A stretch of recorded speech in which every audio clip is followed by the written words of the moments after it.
Namaskar and welcome to the second session of Financial Management Subjects lecture.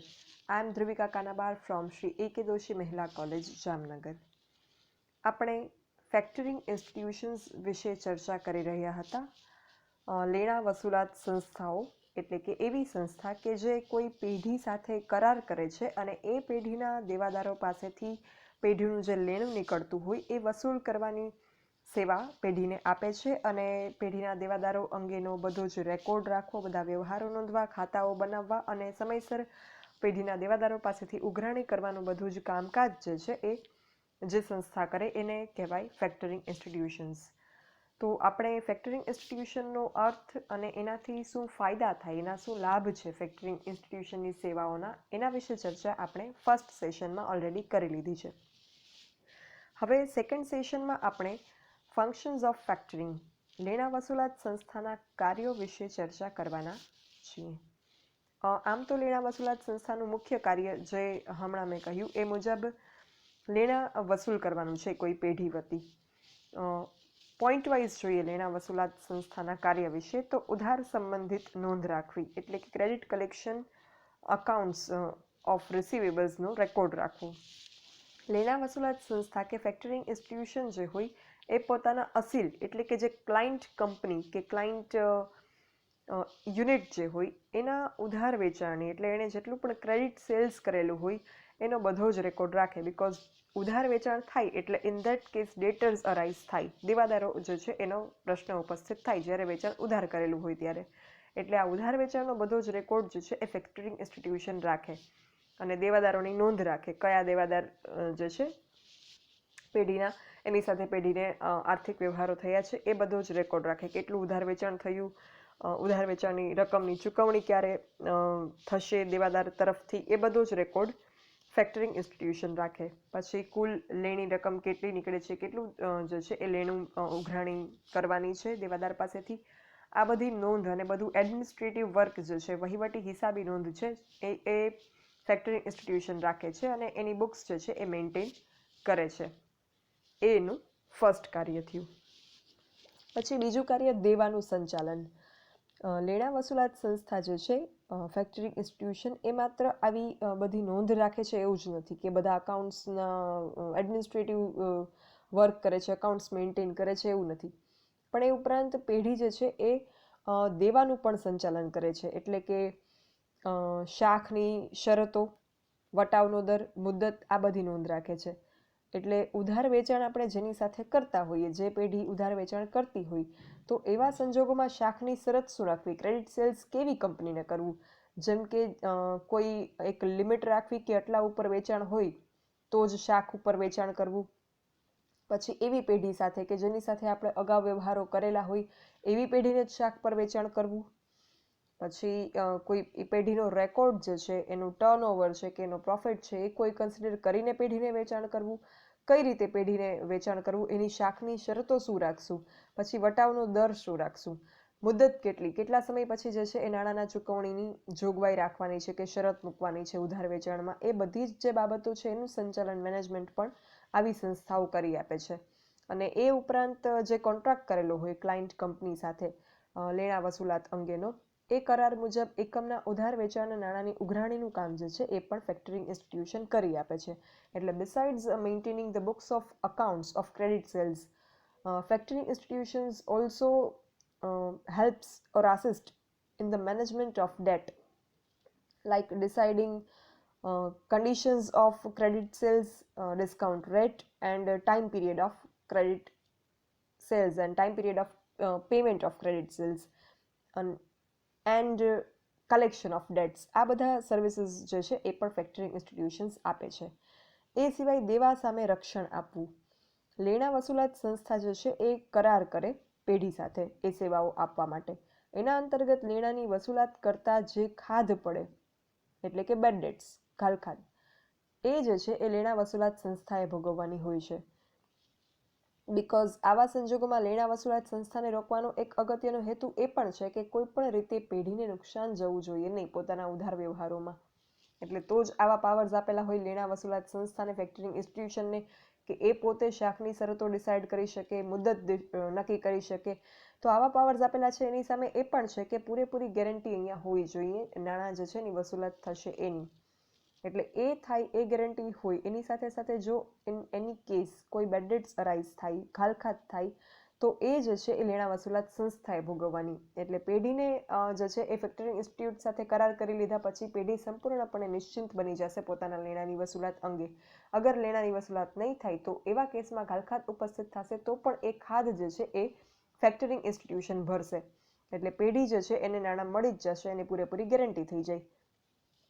એટલે આવા નાણાકીય જોખમ છે એની સામે પણ ફેક્ટરિંગ ઇન્સ્ટિટ્યુશનની સેવા મળે છે. અને ફેક્ટરિંગ ઇન્સ્ટિટ્યુશન જે છે એ શું કરે તો એની સામે જે છે એ વીમા રક્ષણ મેળવે છે, એક ઇન્સ્યોરન્સ મેળવે છે. એટલે એ પણ જે છે એના લીધે લેણા સુરક્ષિત રહે છે.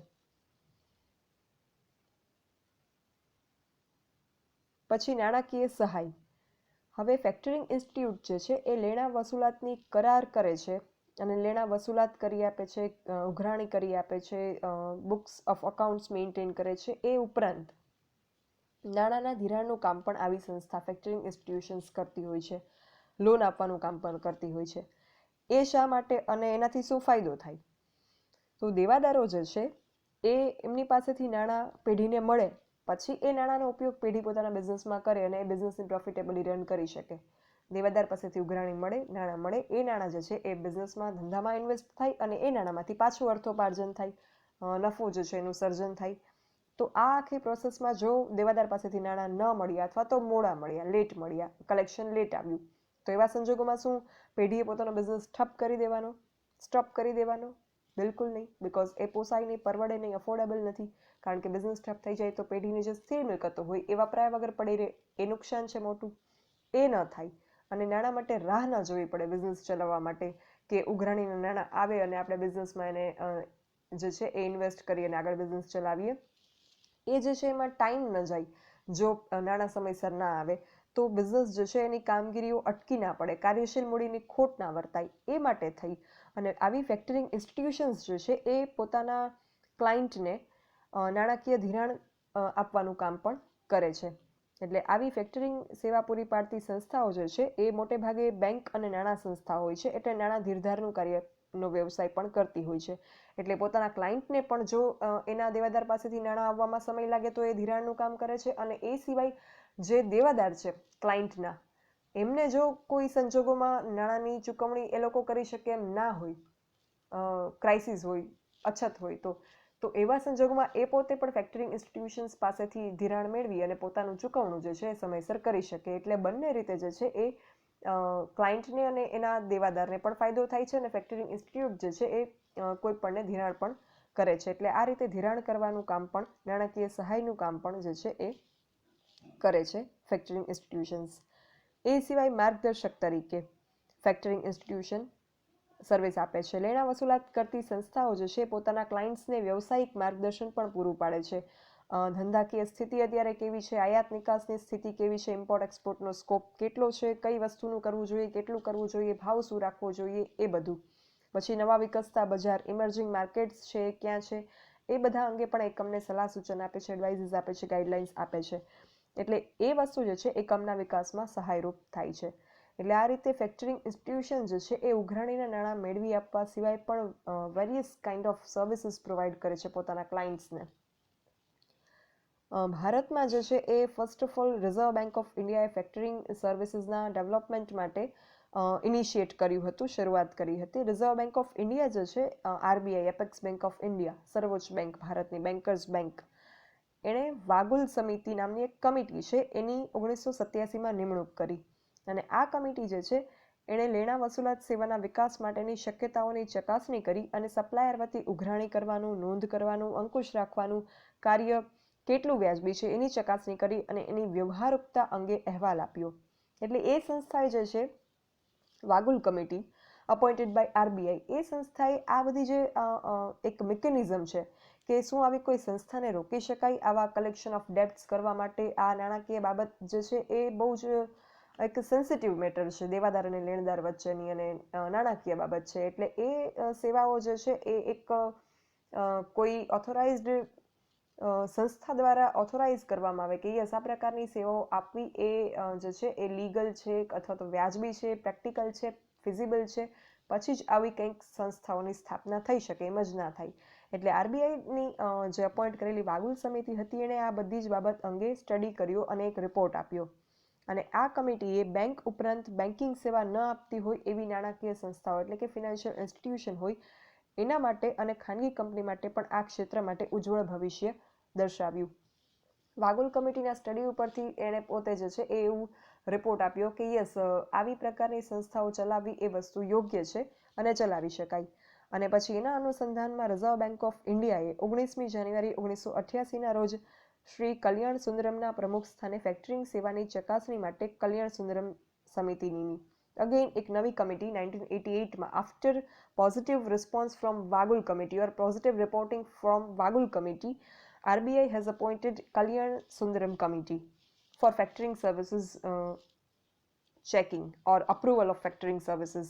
અને આ સમિતિએ કરેલ ભલામણ કે રિકમેન્ડેશન મુજબ ભારત સરકાર જે છે એણે ફેક્ટરિંગ સેવાને કાયદેસરની સેવા જાહેર કરી. એટલે પછી કલ્યાણ સુંદરમ કમિટીના રિપોર્ટિંગ પછી એક લીગલી ઇન્ડિયામાં આવી સર્વિસીસ પ્રોવાઈડ થઈ શકે એ વસ્તુને અપ્રુવલ મળ્યું. અને કેવી રીતે શરૂ કરવી આવી સેવા એના માટેની ગાઈડલાઇન્સ જે છે એ જારી કરી. એટલે આ રીતે જે છે આવા પ્રકારની જે નાણાકીય બાબતને લગતી કોઈ પણ સંસ્થાઓ હોય કે કોઈ પણ સેવા હોય એ એમનેમ જ શરૂ ના થઈ શકે.